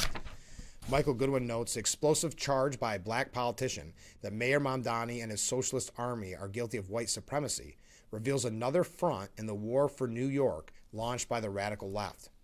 Queensborough President Donovan Richards said white supremacy comes in all forms. He also referenced a well-known quote from the late Malcolm X about dangerous white liberals. At heart, the issue boils down to political power, who has it, and competing visions for how it should be used. A major flashpoint is that Richards is a career politician who has constantly advocated for expanding Black and Latino ownership of private homes as a means of creating intergenerational wealth. That's totally at odds with a view of Mamdani's agenda, and especially his top housing aide, C. Weaver, who has made comments about housing that are beyond bizarre. She once celebrated the government's, quote, sacred right to seize private property, called home ownership racist, and said it's a weapon of white supremacy masquerading as wealth-building public policy. In one of his many warnings about the excesses of the Mamdani machine that drove him from City Hall, former Mayor Eric Adams weighed in on the topic, saying that home ownership is how immigrants, Black, brown, and working-class New Yorkers built stability and generational wealth despite every obstacle. You have to be completely out of your blanking mind to call that white supremacy. The sparks for Richard's latest comment is a growing resentment among the Black political establishment that it's losing its hold on power and influence to the DSA, which a 2021 survey found is 85% white. The group used its superior organizational skills, mostly in gentrified neighborhoods, to turn out their votes and successfully knock off a slew of congressional and Albany Democrats in last month's primaries. The coup alarmed the entire party, but Black and Latino officials especially see themselves as under attack. Republicans are such an insignificant factor in the city's political landscape that no one blames that. State Attorney General Letitia James, although she had supported Mamdani's election last year, pounced on the primary results to accuse him and the radicals he supported of being ignorant of the racial and social history of the neighborhoods they would be representing, saying, quote, some of the candidates he has supported do not understand the politics of New York City. The cultural differences from district to district have not been part of the history and the struggle of some of these districts and are relatively new to the body politic. By then, housing ownership was already a racial flashpoint under Mamdani. Continuing here, it first rose in February when he threatened to raise all city property taxes by nearly 10% if Albany did not hike income taxes on wealthy New Yorkers and big corporations. The outcry was especially sharp in Cambria Heights, a suburban-like neighborhood in southeastern Queens near the Long Island border that is home to numerous black and other non-white families. Many own their homes, and some also own rental units. Richard called the proposed tax plan a non-starter and said at the time that he told the mayor as such. So we don't have to go through every single quote here. The key aspect of this racial heat is timing. The surge of mostly white socialists come as black politicians have reached the height of their political power in the city and state. Adams, the city's second black mayor, was forced out after a single term by Mamdani's followers. Meanwhile, the leaders of the state assembly and senate, Carl Hastie and Andrea Stewart Cousins, respectively, are black. Hochul's running mate this year is Adrienne Adams, a former speaker of the city council and the first black woman to hold the post. Other top black officials include Attorney General Letitia James and the city's public advocate, Jumaane Williams. An additional front is the rising racial antagonism in this DSA members have been sharply critical of Hakeem Jeffries, and we mentioned that on yesterday's broadcast as well, the Brooklyn politician who, as House Minority Leader, is the first non-white official to hold the top leadership spot of either party in either chamber. As if to rub salt in the wounds, many socialist newcomers are calling for him, Hakeem Jeffries, to step down and threatening to remove him if he won't go voluntarily. Interesting. So that's just kind of a quick update from, how am I doing on time? Doing good. From Michael Goodwin. But in that outrage, New York Post editorial board says that one of the problems in this kind of racial divide in the Democrat Party, and specifically with the Democrat Socialists of America and the Democrat Party, is that these same kind of establishment Democrats and minority Democrats helped create this party. And we don't have to go through the whole history again. But the alliance, saying here, defunding the police, closing the prisons, legalizing prostitution, freezing the rent, none of it helps black or Hispanic neighborhoods, no matter that a few minority candidates happily mouth the slogans they learned on campus. But Richards, who we mentioned earlier, and many of his peers have played along with the hard left for years on criminal justice issues, on charter schools, on lunatic housing policies, and more. The alliance helped local black Democrats reach their current pinnacle and political influence, but also opened the door for the DSA rise. And now the DSA doesn't plan to wait its turn. Mamdani and his faction don't even treat Richards and his allies as important partners in running the city. Drunk with victories in House races here and across the country, often over older minority incumbents, DSA leaders have sharpened their rhetoric against establishment Democrats, including House Minority Leader, as I mentioned earlier, Hakeem Jeffries. The DSA is out of step with Richards' community of middle-class homeowners and working-class strivers, native-born and immigrant. Earlier this year, the mayor's property tax and death tax proposals threatened to rob them of generational wealth they've spent a lifetime building. African Americans are stakeholders in the United States. They're not interested in toppling the American system or capitalism. Such voters are the only practical counterweight in the DSA now. But leaders who can rally them against the DSA will need to say outright how un-American the socialist program really is. The politicians who've been playing footsie with the far left for years will find that a very tough pivot. Richards is right to call out the DSA, but the new kids are succeeding because the establishment had gotten too lazy to do its own job properly. And there's a point there we had that, and I don't know if I ever got a chance to get to it, but I did read it myself, where the DSA has done a great job of the grassroots campaign, the groundwork, that kind of the establishment Democrats just took for granted, didn't do any longer. All very interesting. I think we're Well, we got a couple other quick things on this, but then we've got to move along.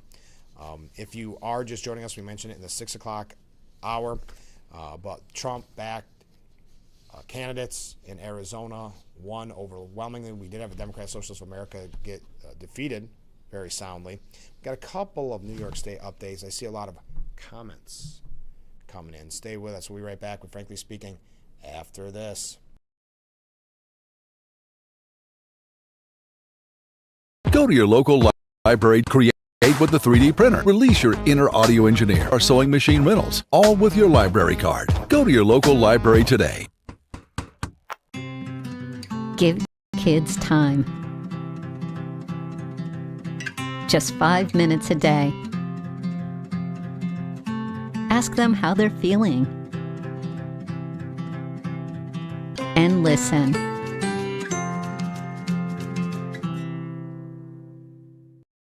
Live a carefree, engaging lifestyle at Apple Ridge Senior Living, where exceptional is the standard. It's time to redefine your future. Pursue your passions and make meaningful connections. Enjoy an inclusive and customizable senior living experience. Everything you could want, more than you expect. Visit appleridgeseniorliving.com and schedule your tour today.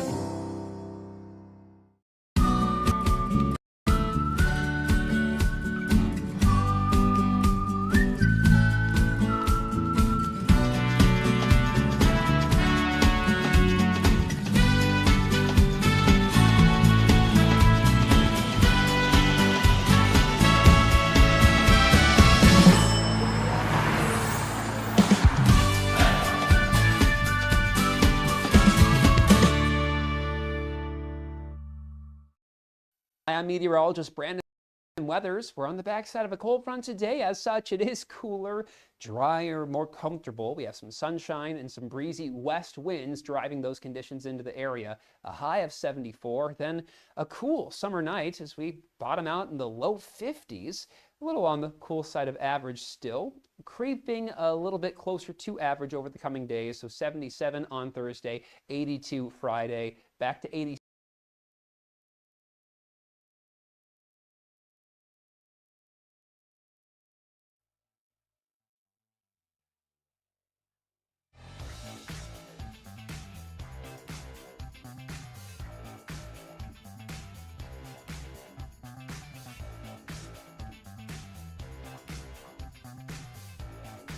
The Frankly Speaking Roof Cam brought to you by Boss Security in Horseheads. Contact them today for all your business and home security needs. We are back broadcasting live from the Hesselson's studio. Here on Mark Street Corner, we got some viewer comments. And don't forget, Doc Possum coming up here in just a little bit. Ken writes in, can you imagine how wealthy the new, quote, Board of Dictators of America can become when they eliminate all checks and balances on their action? Very good point, Ken. Comment from a different viewer. The left wants more communism, as if to devolve to a hunter-gatherer society. They hunt and gather free stuff from everyone else. At some point, communism fails because if everyone takes, there's no one left in the end to give. Thank you, Jack. Appreciate that comment. Comment from a different viewer. Good morning, Frank. Well, hey, good morning to you. I'm more optimistic about the future of America with the Democrat Party on defense because of their infighting. Once Trump has finished his term, maybe the TDS will end. I don't think they could have the same kind of hate for the next guy as quite as much as they hate Trump. Only 912 days left in his term. That's probably like 1 million to the left. Still making America great again. We appreciate that. So what I think the media is going to do on that, though, just quickly, is they are going to try to hype up the hate to even further levels. So what they'll say, because they tried to do this, if you recall, with Ron DeSantis. So wasn't sure, people in the media were still questioning, is Trump definitely going to run for another term? How's that all going to play out? So DeSantis got in relatively early. And the media instantly said, I remember very vividly, the one person that might actually be worse than Trump. So you'll see that with either Vance or Rubio. The only person actually worse than Trump. His ideas are even more dangerous. He takes the worst of Trump and adds his own worst. You can see it already. So I do think there'll be as much hate, or at least the media will try to push that hate. Okay, comment from a different viewer saying, I hope Rick is listening. Well, Rick is, because the next comment comes from Rick. Good morning, Rick, as he says good morning to us. Hegseth and RFK Jr. were in front of lawmakers requesting billions of dollars for the Iran war. Isn't that something? The U.S. doesn't have billions of dollars to give out for a war. This war was supposed to be over in 3 to 4 weeks. What happened? It's been months with no end in sight, and let's borrow some money to finance a war that we don't have. They've already spent $35 billion and are further in the hole in terms of positive results now that when they started. Yep, let's give Pete the Leak another $80 million. Wow. Trump is going to increase tariffs on Canada again. According to Harry N., there is minus 33% net favorability for Trump by Canadians now compared to plus 12% at the beginning of his term. That is pathetic. There are only 20% confident in Trump when they were over 50% confident in President Biden. Wow. And I'll continue reading your comments, Rick. I think that's always interesting. I think that's something the media fell into that trap. Trump supporters aren't concerned how Canada feels about our leader. You know, it's just like when they'd say, well, the world hates Trump. Okay? Does that mean that Biden was a better president because 50% of Canadians were confident in him? I mean, that hits the point of the Make America Great Again and America First policies. Just as a side note, that's why those numbers and what the media tried to do before Trump won his second term, they tried to paint it as the world will hate us, lands very, very flat on the overwhelming landslide amount of voters that supported Trump this last go-around. That did not weigh heavily. And I don't think I will ever, and I shouldn't say ever, you never say ever. I don't see a scenario, though, where I ever support or don't support a president because of what Canada thinks of them. But I'll continue with what Rick had to say. Sick post by Trump listing the casualties by war to justify the Iran war. Is that sad or what? I'm not sure what you're referencing unless he said that we're going to hit Iran harder. Is that, I might have just missed, listen, there's a lot of true social out there. How about justifying your war by getting some results, not spreading your lies? Don't make it look like only 18 soldiers died. It's not so bad. It's really bad for the families and friends of those soldiers who gave their all. People that contract bone spurs don't understand this. My youngest son did 2 Iraq tours, right smack dab in the middle of Baghdad. Didn't sleep much when he was gone. Very proud of him. I thank God every day for bringing him home safely to us. People like Trump don't understand. Have a great day, Rick. Have a great day as well, Rick. Okay, we were talking about the Democrat Socialist America, and I don't have a lot of time because we want to make sure that we get to Doc Possum. And we are going to get to Doc Possum. That's not an issue. I just want to make sure we have plenty of time with him. But since Iran came up and we've been talking about kind of this anti-Semitism or anti-Israel mindset, a DSA-backed candidate mourned, I'm trying to find the name, mourned Iran losing power to fund Hamas and Hezbollah. A pro-Israel research group called Canary Mission found the clip and released it on X. It came from a March fundraiser called Choose Your Fighter, hosted by Progressive Victory to rally support for progressives opposed to the Iran conflict. The speaker was left-wing podcaster Kyle Kulinski. Kulinski argued the United States and Israel were building a Fourth Reich before turning to Tehran's regional proxies, saying if Iran's off the table as a regional power, that means Hezbollah can't be funded, Hamas can't be funded, the Houthis can't be funded. He also claimed U.S. and Israeli officials are the actual terrorists and compared them to Adolf Hitler and Mussolini. Now, why do I mention this? Okay, so mourning the loss of the power to fund Hamas and Hezbollah, because in attendance at this event, Representative Ro Khanna and former Representative Cori Bush, along with Michigan Senate candidate Abdul El-Sahad, also flagged were 2 DSA congressional hopefuls, Daraliza Avila Kavalar and Milak Kiros. So they lamenting the fact that there would not be funding for Hamas and Hezbollah. Also, since we'll just mention it real quick, do you remember a former squad member, kind of off the radar for a while, once he got out, once he lost, not as relevant, but he wants to be relevant, Representative Jamal Bowman. He whined Monday that the New York Times didn't interview him for an article detailing Black and Latino leaders' fears that the Democrat Socialists of America is erasing minority voices. The DSA diehard posted a cringy X video containing the report, which inspired fellow Black politician Queensboro President Donovan Richards to approvingly quip that the DSA is white supremacy. I mentioned this a million times already this morning. So Jamil Bowman said, hey, New York Times, who's Patrick Jenkins? Isn't he a lobbyist for the political establishment? Is he a black leader in our community? Why didn't anyone reach out to me? I have a few things to say about DSA and the black agenda and all of those things. I spent my life living it. And am I not a black leader in the community? Bowman, who lost a 2024 re-election bid after he infamously yanked a fire alarm, yes, it's that, Bowman, and a fire alarm in a Capitol office building. He closed his rant by acknowledging the growing political divide between establishment Democrats and the DSA. All right, there you go. We got to take a break. Enough on the DSA. We got a lot to talk about. But coming up next, our good friend Doc Possum. We've enjoyed his music for every single one of the Salvation Army telethons. We enjoy his music, and we enjoy his rockin' Christmas tunes.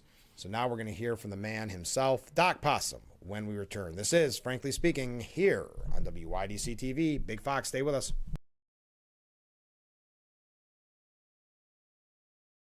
When you're online, don't forget to visit our Facebook page at Big Fox News. Catch up on news from the Twin Tiers and hear about local events. All on Facebook.com/Big Fox News. More cars, lower prices. Simmons Rockwell. Whether you're in the market for new, used, or certified pre-owned, Simmons Rockwell locations across the Twin Tiers have more of what you're looking for with our best price right on the windshield. Make car buying simple when you drive your deal at a Simmons Rockwell location near you, where you'll always find more cars at lower prices. Big day of smooth jazz awaits you at the Ferrario Elmira Jazz Festival. Join us at Thorne Street Park Saturday, August 15th for chart-topping jazz keyboardist Brian Simpson and soprano saxophonist Marion Meadows with local favorite Top Shelf. Celebrate with us. Tickets only $42. It's one big day. Buy tickets at ElmiraJazzFestival.com. Brian, Marion, and Top Shelf. One big day. It's more than music. MS is so uplifting. You see how the community rallies around us, saying we're going to fight this thing with you, no matter how long it takes or what it takes. I love the energy at Walk MS.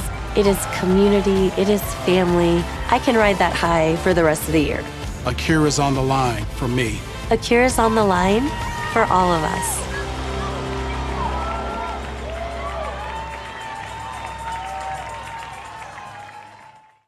This year, WYDC is bringing you 25 New York Mets games free over the air this spring and summer. No fees and no subscription services. Tune into WJKP 48.2 to watch the New York Mets this.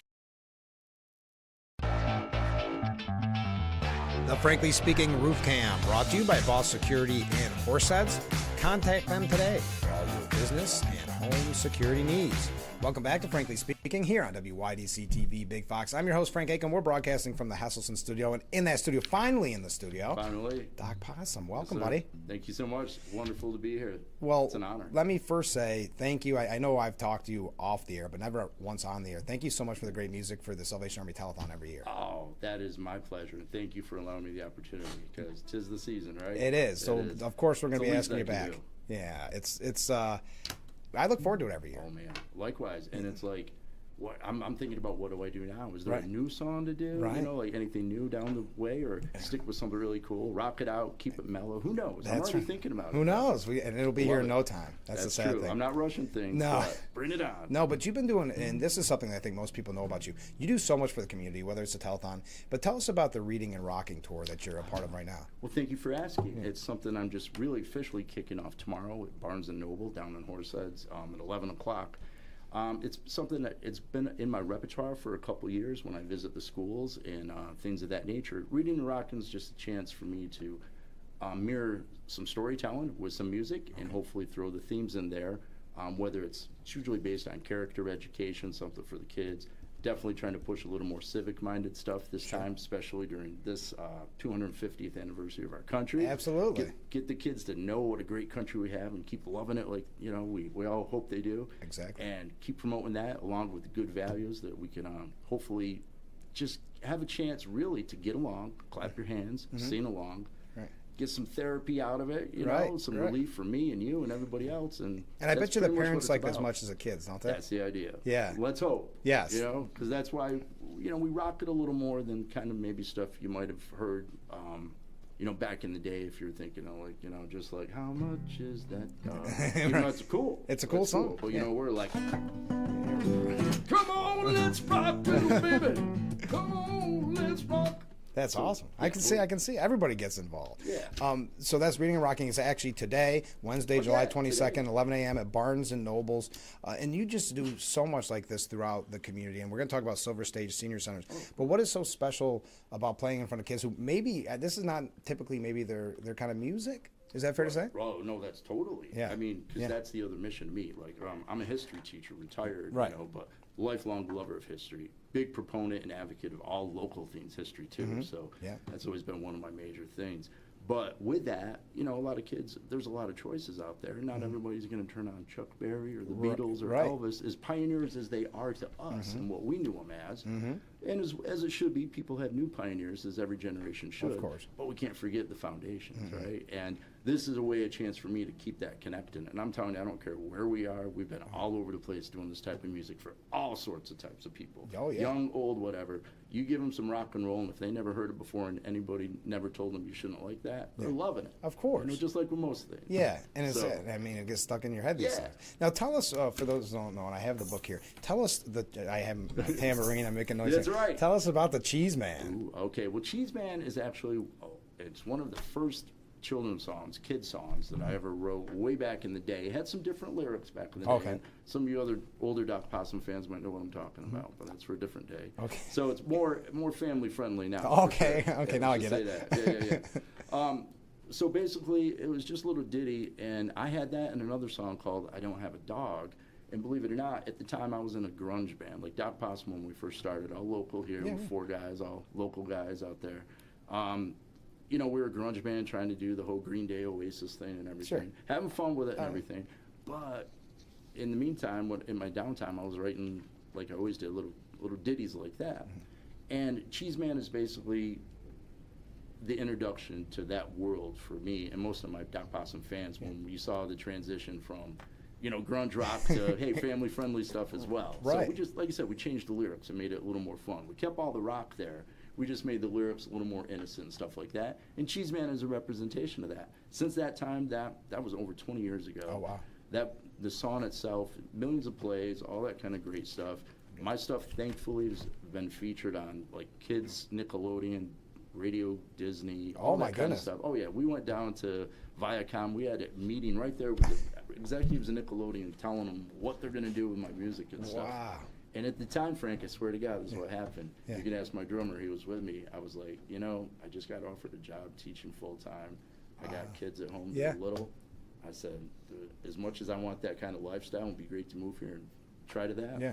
I chose corny. Yeah. I chose that. And at the time, I wasn't crazy about it, but I think I made the right choice. You made the right choice. Yeah. And that's why you have become such an important part of the community, because you realize, and this is why I love having you on, how important it is for our community. We're looking at Corning Inc. celebrating. You talked about America 250. And it just feels like we're at a time where we need to come together as a community. Sure. Right. Why not? And what brings people together more than music? That's what I'm saying. You know, no matter what the tune is, you know, we all can get along. And how does it sound better? When we all are singing along. Exactly. My motto is better together. You know? So with the Cheese Man, do you sell these books when you're at Barnes & Nobles? I will be. I believe they're going to have some copies on available as well. Okay. You can also get them at Amazon.com. It's on there. I believe they're $10. Okay. I sell them at all my shows and everything too. So we do have some other things coming up throughout. We'll have T-shirts. We do all the merch, you know, for the kids like. Well, I think I have it all on my desk here. Right. You got me. I got shirts. You gave me everything. Well, that's not why I took the interview. No. I didn't want it just for the free. Just to let you know, Frank, that's a special edition shirt. Most of them are yellow. You got the insider one. So everybody will know when I show up, I'm the real fan. Exactly. Like when we bring you out, you know, in front of those thousands of people and say, Frank. That's why I'm not wearing the shirt. I'll be nervous. But that's Reading and Rocking tour at Barnes & Noble's today. That starts at 11. Do you want to play a moment of Cheese Man for us? So we know? That would be so cool. Then you're going to be like, why does anybody care about this guy? No. I'm just kidding. It is one of my quirkier songs, I gotta be honest. You know, I do have some other stuff out there. Like to eat cheese in the morning, like to eat cheese at night. Like to put on my big cheese costume, give all the kids a fright. I'm the cheese man, I'm the cheese man. If you don't think I can eat a lot of cheese, at your bottom I can. Something like that. See, this is like impressive lyrics, right? Yeah. Nobel Prize Deep. stuff. Yeah. Like that Swiss for breakfast, like provolone at night. Think you'd go crazy all through the day if there wasn't any mozzarella in sight.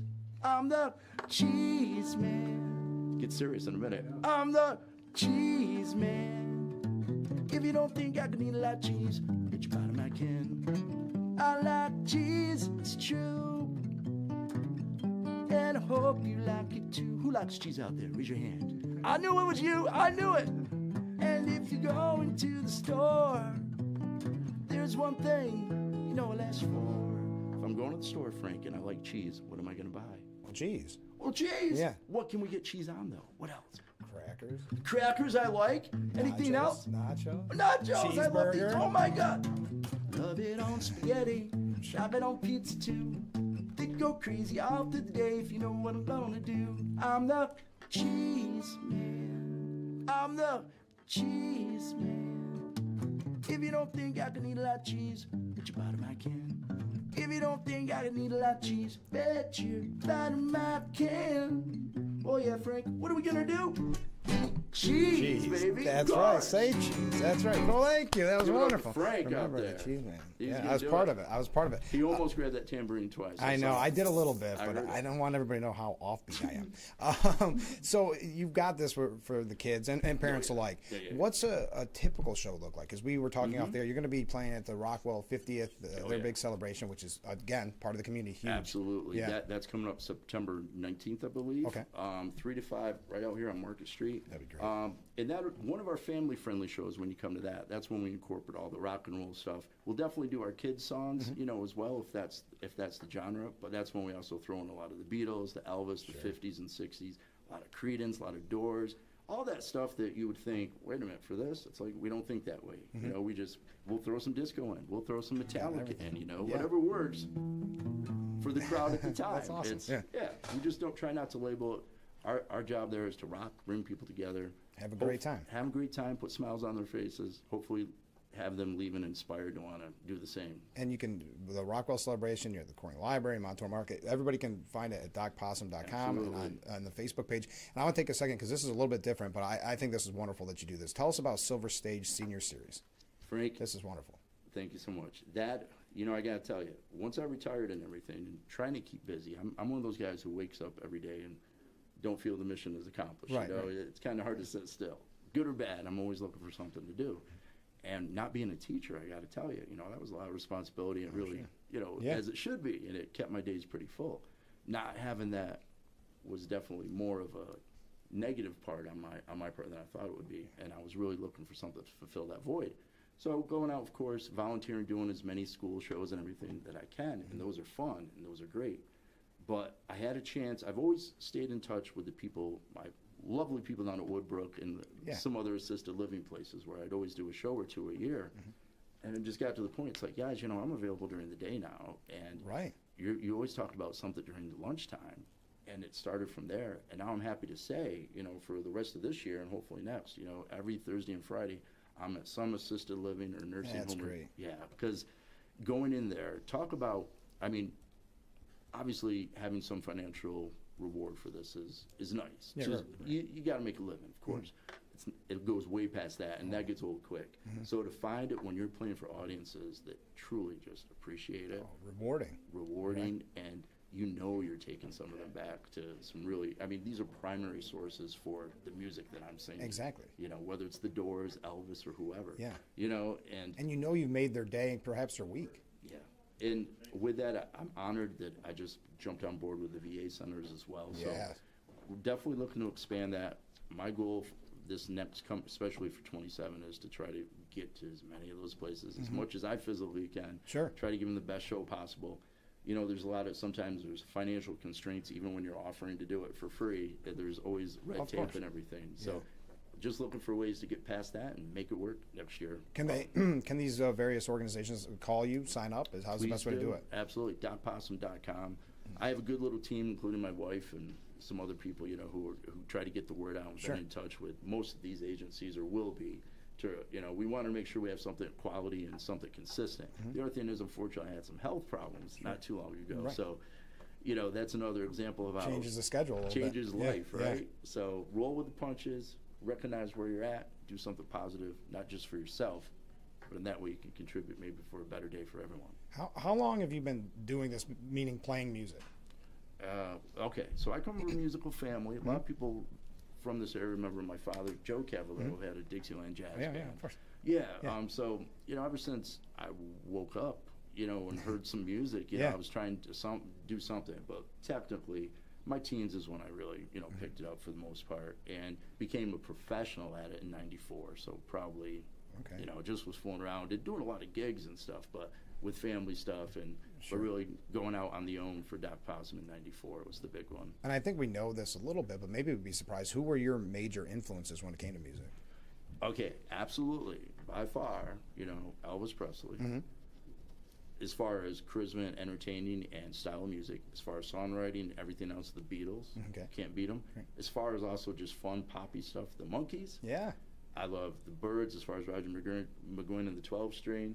And it was in the Doors. And so I'm a 60s child, even though I was born in the 70s. Right. With that being said, though, if I had my choice, though, most of the time, give me disco any day, baby. Really? You just like the excitement. You like people having a great time. Well, I started playing bass, and, you're right, because I just love the happy, good, fun stuff. And you never see someone crying over a beer watching disco.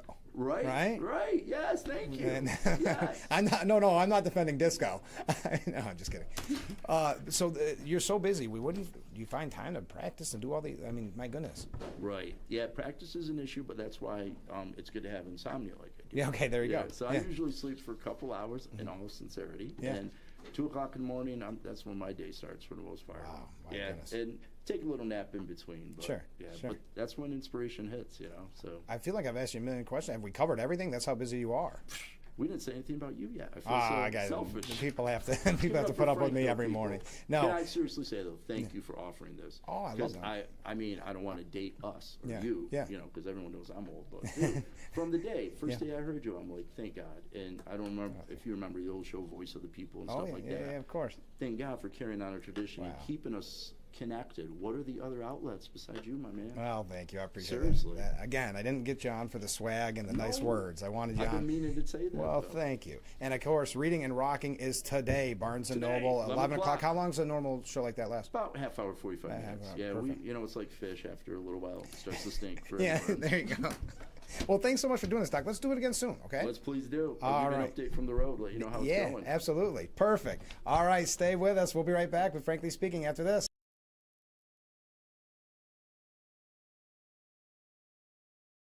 Don't forget to visit our Facebook page at Big Fox News. Watch news from the Twin Tiers and catch local events on Facebook.com/Big Fox News. Give kids time. Just 5 minutes a day. Ask them how they're feeling. And listen.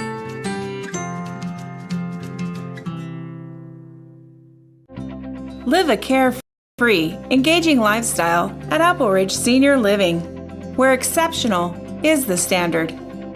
It's time to redefine your future. Pursue your passions and make meaningful connections. Enjoy an inclusive and customizable senior living experience.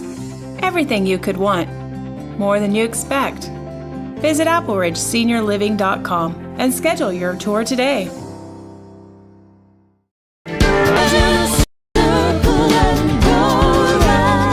World Youth Clubs provides professional and technical assistance to all our affiliate clubs all around the world.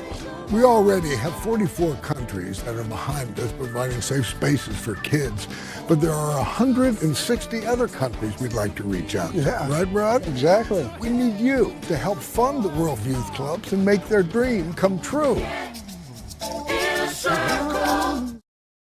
I'm meteorologist Brandon Weathers. We're on the backside of a cold front today. As such, it is cooler, drier, more comfortable. We have some sunshine and some breezy west winds driving those conditions into the area. A high of 74, then a cool summer night as we bottom out in the low 50s. A little on the cool side of average still, creeping a little bit closer to average over the coming days. So 77 on Thursday, 82 Friday, back to 80.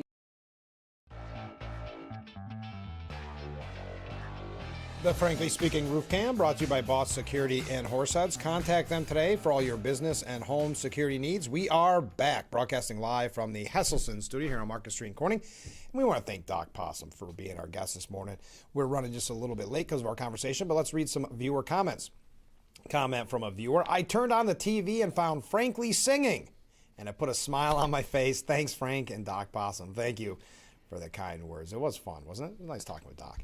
All right, this was in reference to comments made earlier before, obviously, Doc joined us.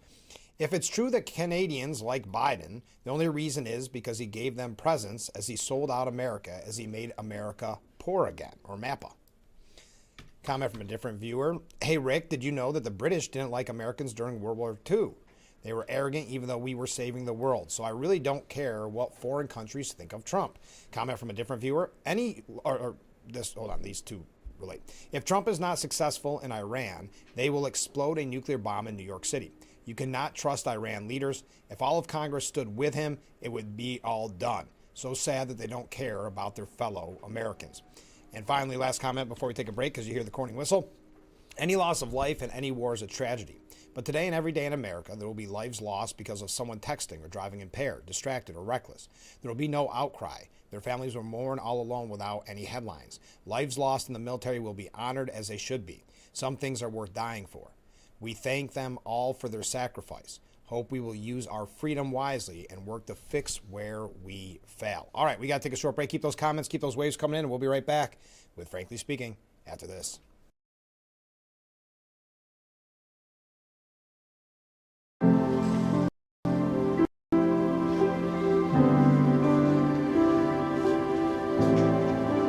My relationship with my dad, I've had many male figures in my life, but there's only been one that has taught me that it's okay to be silly, it's okay to feel small, it's okay to admit you need help.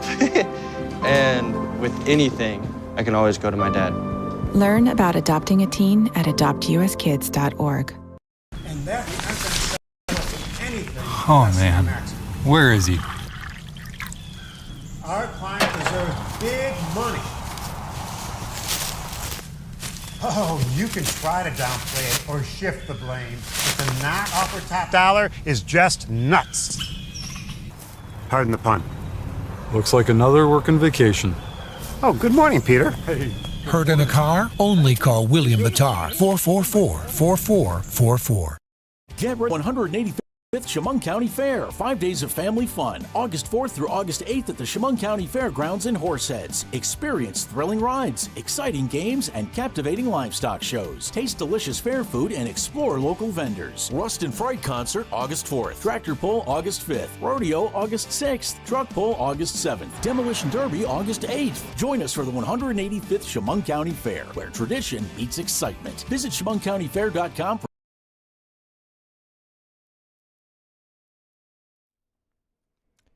The Frankly Speaking Roof Cam, brought to you by Boss Security in Horseheads. Contact them today for all your business and home security needs. All right. We are back broadcasting live from the Hesselson studio. I mentioned that Trump-backed Andy Biggs won the GOP nomination for governor. This was in Arizona last night. Some of the takeaways, and you always take them with a grain of salt, with CNN, but Biggs is set on to take Hobbs. Hobbs is among the most vulnerable Democrat incumbent in the country after defeating conservative firebrand Carrie Lake by less than a percentage point back in 2022. And looking ahead to her general election matchup against Biggs, she sought to similarly cast him as too extreme for the purple state. A Trump-backed candidate overcomes a controversy. Former Pinal County Sheriff Mark Lamb will win the Republican nomination for Arizona's 5th Congressional District, positioning him as the heavy favorite to succeed Biggs in the deep red East Valley seat, billing himself as America's Sheriff, which that's not. America's Sheriff always, or no, is the world's toughest sheriff, Maricopa County Sheriff. And so a little bit different. That's fine. America's Sheriff Lamb ran a high-profile campaign centered on his law enforcement background, securing key endorsements from Trump and the influential Club for Growth. However, his campaign was rocked late in the race by a series of Arizona Republic reports detailing allegations of personal misconduct. A former Arizona Cardinal awaits a Democrat opponent that we mentioned earlier. His former NFL football kicker Jay Feely won in his primary. And I think those are the big takeaways from Arizona. I like this headline from CNN. An election denier wins GOP nomination for Secretary of State. Okay. Now, on the New York State side of things, because I know we don't have a lot of time to talk, but there is a really good piece by Chadwick Moore at the New York Post. But Governor Kathy Hochul's support of sprawling solar energy fields in rural upstate New York, in our area, has caught the ire of 3 federal agencies and 1 country music star. They're demanding answers about the state's rush to approve these projects without fully accounting for their long-term costs. USDA Secretary Brooke Rollins and EPA Chief Lee Zeldin, along with country singer John Rich, you remember Big and Rich, have co-signed a letter skewering the Hochul administration's industrialization of prime farmland for solar energy complexes while potentially strapping costs to rural communities. And you've got to, we've talked about this numerous times, we don't blame the farmer for selling their land, because with the ban on fracking and still having to pay all those taxes that New York State demands, you understand how they can't make it. Fracking would have been the answer, but instead they're using that land for solar panels. Quote, nothing is more insulting to hardworking New Yorkers than Albany politicians who think they know it all and enthusiastically override local control and railroad local communities, said Lee Zeldin. The recent actions of Hochul and her allies to force upstate communities to take on the burden of far more solar farms on agricultural land is on-brand elitism that New Yorkers have grown to despise. Zeldin, a former congressman from Long Island, said the letter aims to get answers from Hochul about her heavy-handed steamrolling over America's most productive farmland. The inquest follows the New York Post exclusive reporting on communities across the state that are outraged by the project, saying that they are not only a blight on the landscape, but also present economic and environmental catastrophe. Local residents have been blocked from discussions about the projects and only offered performative town hall meetings with developers. Meanwhile, a 3rd federal agency, the Small Business Administration, has joined on this dog pile, alarmed by regulatory arbitrage against small farmers. New York has 2.5 million small businesses, and we're watching a state apparatus go against these small businesses in favor of 18 large solar farms that are going to only raise the cost of operating for those small businesses, which employ nearly half of New York's population. This is an example of big government overreach. This is the promise of socialism. As for the farmland itself, America has become a net importer of food as of the Biden administration because of policy that disrespects agriculture and tries to replace agriculture and climate activism. These are farmers operating a small business designed to feed, fuel, and clothe America. And the climate lobby is exerting pressure through these regulatory bodies to really have regulatory attacks against small business. If you're not familiar, the Trump administration appointed Rich of the group, Big and Rich, as special envoy for American landowners under the USDA, with a primary mission to be an advocate for farmers, ranchers, foresters, and other landowners with matters related to renewable energy and development projects. Rich has turned all eyes on New York, where 18 solar complexes are being developed across the state, including the 4,000-acre, 500-megawatt Cider solar farm in Genesee County and the 2,000-acre Ridgeview solar farm in Niagara County. The solar bonanza is part of the New York's green energy mandate that went into effect with 2019's Climate Leadership and Community Protection Act. So you can find all the information on this at the New York Post, but I want to pass that along to you. We're going to hear from Bruce Blakeman in just a second. Stay with us. We'll be right back with Frankly Speaking after this.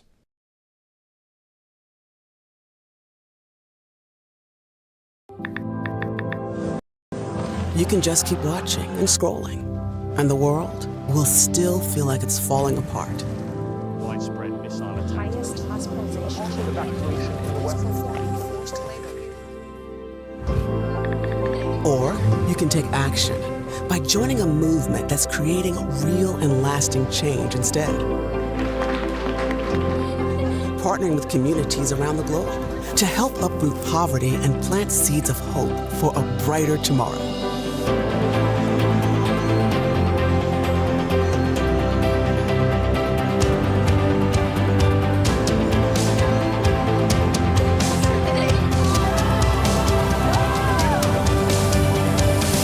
Because at World Vision, we believe that no situation is hopeless. Join a movement that's changing the world for good. Hi, I'm meteorologist Brandon Weathers. We're on the backside of a cold front today. As such, it is cooler, drier, more comfortable. We have some sunshine and some breezy west winds driving those conditions into the area. A high of 74, then a cool summer night as we bottom out in the low 50s. A little on the cool side of average still, creeping a little bit closer to average over the coming days. So 77 on Thursday, 82 Friday, back to 87 on Sunday. The Frankly Speaking Roof Cam, brought to you by Boss Security in Horseheads. Contact them today for all your business and home security needs. We are back broadcasting live from the Hesselson Studio, Market Street and Corning, getting ready to wrap up today's edition. A couple comments from viewers. Could you imagine the complete mental breakdown if someone ran at the head of the ticket and Trump is VP and then stepped out after winning the election? Yeah, I don't think. Yeah, that would be something to watch. Comment from a different viewer. Another great show. Have a great day. Well, thank you. That's so kind of you. Doc Possum did a wonderful job on the program. Bruce Blakeman, candidate for governor on the Republican ticket, said only Kathy Hochul could look at New Yorkers paying the highest electric bills in the country and decide the real crisis is the people trying to lower them. When fed-up ratepayers took to the Hochul administration to court to block inflated utility rates, Hochul didn't look for ways to lower costs. Instead, she sicked state lawyers on them to protect higher prices. Think about how insane that is. You pay the highest taxes in the nation. You pay outrageous electric bills because Kathy Hochul hiked utility rates 48 times. And then Hochul uses your own tax dollars to make sure your power bill stays sky high. New Yorkers are opening monthly power bills that look more like mortgage payments, while Kathy Hochul celebrates winning a victory for higher prices. When I am governor, this state-sponsored extortion ends. I will cut your utility bill in half and make New York affordable. That's Bruce Blakeman in reference to the Hochul administration moving to dismiss Lemonades et al. V. Hochul, blocking reduced utility rates for New Yorkers. So thank you to Bruce Blakeman. Well, that does. Congressman Langworthy introduced legislation yesterday to modernize hydropower permitting, cut red tape, and strengthen American energy production. But that does it for today's edition of Frankly Speaking. Thank you again to Doc Possum. Don't forget, he'll be at Barnes & Noble today, starting at 11 a.m. Tell him how much you enjoyed him on Frankly Speaking. So we do appreciate Doc Possum. Find out more at docpossum.com. So that does it for today's edition of Frankly Speaking. Man, that went really quickly. Thank you for all the great comments. Thank you for all the waves. And make sure you join us every weekday morning starting at 6 a.m. for Frankly Speaking. Only on WYDC TV Big Fox. We will see you tomorrow morning, bright and early. I look forward to it already. Have a great day, everyone.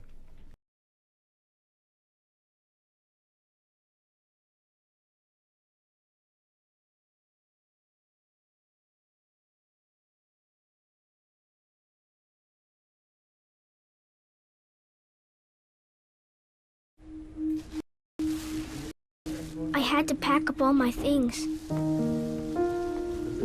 I had to leave my home. And I never knew where I was going next. It felt like I never even had a say. But then you came along. Change a child's story. There's a child in foster care waiting for a volunteer like you. Learn how you can help at nationalcasagal.org.